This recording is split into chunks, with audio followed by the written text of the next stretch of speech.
नमस्कार मित्रांनो, स्वागत आहे तुमचं आताच्या ब्रेकिंग न्यूजमध्ये. मित्रांनो, यंदाच्या शैक्षणिक वर्षामध्ये शाळांना दिवाळीच्या 11 दिवस सुट्ट्या असणार आहेत. 5 ते 17 नोव्हेंबर या काळामध्ये या सुट्ट्या असणार आहेत. माध्यमिक आणि उच्च माध्यमिक संघानं शाळांच्या सार्वजनिक सुट्ट्या जाहीर केल्यात. त्यानुसार शैक्षणिक वर्षामध्ये 237 दिवस अध्यापनाचे असणार आहेत. चालू ऑगस्ट महिन्यामध्ये शाळांना शनिवारी स्वातंत्र्य दिनाची, 17 ऑगस्टला नागपंचमीची आणि 26 ऑगस्टला ईद ए मिलादची आणि 28 ऑगस्टला रक्षाबंधनाची सुट्टी असणार आहे. या महिन्यामध्ये 5 रविवार देखील शाळांना सुट्टी असणार आहे. दरम्यान महाराष्ट्र राज्य शैक्षणिक संशोधन आणि प्रशिक्षण परिषदेच्या नियमानुसार शैक्षणिक वर्षामध्ये परीक्षेचे दिवस वगळून किमान 220 दिवस विद्यार्थ्यांना अध्यापन व्हावं अशी अपेक्षा आहे. शैक्षणिक वर्षामध्ये 76 दिवस या सार्वजनिक सुट्ट्या असणार आहेत. यामध्ये मुख्याध्यापकांच्या अधिकारातील एक सुट्टी असेल. याशिवाय वर्षातील 52 रविवार देखील शाळांना सुट्टी राहील. शैक्षणिक वर्षामध्ये कामाचे एकूण 237 दिवस असतील. त्यामध्ये परीक्षेचे दिवस देखील असणार आहेत. यंदा मतदार पुनर्निरीक्षण, जनगणना आणि ग्रामपंचायत निवडणुकींच्या कामामुळे बहुतेक शिक्षकांना अध्यापनासाठी कमी दिवस मिळणार आहेत.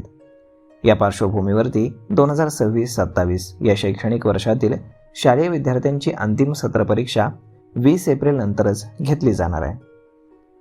1 मे रोजी परीक्षांचा निकाल जाहीर होऊन 14 जूनपर्यंत विद्यार्थ्यांना उन्हाळी सुट्टी ठेवण्यात आलेली आहे. तर आता जाणून घेऊयात महिन्यावाईज सुट्ट्या. ऑगस्ट महिन्यामध्ये 15 ऑगस्ट, 17 ऑगस्ट, 26 ऑगस्ट आणि 28 ऑगस्ट रोजी सुट्टी असणार आहे. तर सप्टेंबर महिन्यामध्ये 14 सप्टेंबर गणेश चतुर्दशी, 18 सप्टेंबर गौरी पूजन आणि 25 सप्टेंबर अनंत चतुर्दशीची सुट्टी असणार आहे. तर ऑक्टोबर महिन्यामध्ये 2 ऑक्टोबर महात्मा गांधी जयंती, 11 ऑक्टोबर घटस्थापना आणि 20 ऑक्टोबरला दसरा असणार आहे. तर नोव्हेंबर महिन्यामध्ये 5 ते 17 नोव्हेंबर या दरम्यान दिवाळी सुट्टी असणार आहे. तसेच 24 नोव्हेंबर रोजी गुरु नानक जयंती असणार आहे. तर डिसेंबर महिन्यामध्ये 25 डिसेंबर नाताळची सुट्टी राहणार आहे. तर जानेवारी महिन्यामध्ये 7 जानेवारी, 14 जानेवारी आणि 15 जानेवारी आणि 26 जानेवारी या दिवशी सुट्ट्या असणार आहेत. तर फेब्रुवारी महिन्यामध्ये 19 फेब्रुवारी रोजी छत्रपती शिवाजी महाराजांच्या जयंतीची सुट्टी असणार आहे. तर मार्च महिन्यामध्ये 6 मार्चला महाशिवरात्र, 10 मार्चला रमजान ईद, 22 मार्चला धुलीवंदन, तर 26 मार्चला गुड फ्रायडे आणि 27 मार्चला रंगपंचमीची सुट्टी असणार आहे. तर एप्रिल महिन्यामध्ये 7 एप्रिलला गुढीपाडवा, 14 एप्रिलला डॉक्टर बाबासाहेब आंबेडकर जयंती, तर 15 एप्रिलला श्रीरामनवमीची सुट्टी असणार आहे. तर 18 एप्रिलला महावीर जयंतीची सुट्टी असणार आहे.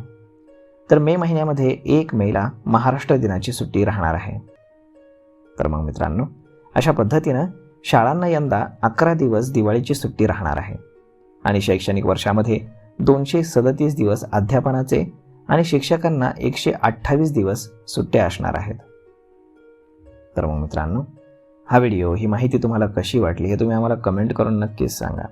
आणि जर आवडली असेल तर आपल्या जवळच्या मित्रमंडळींसोबत देखील हा व्हिडिओ तुम्ही शेअर करायला विसरू नका. धन्यवाद.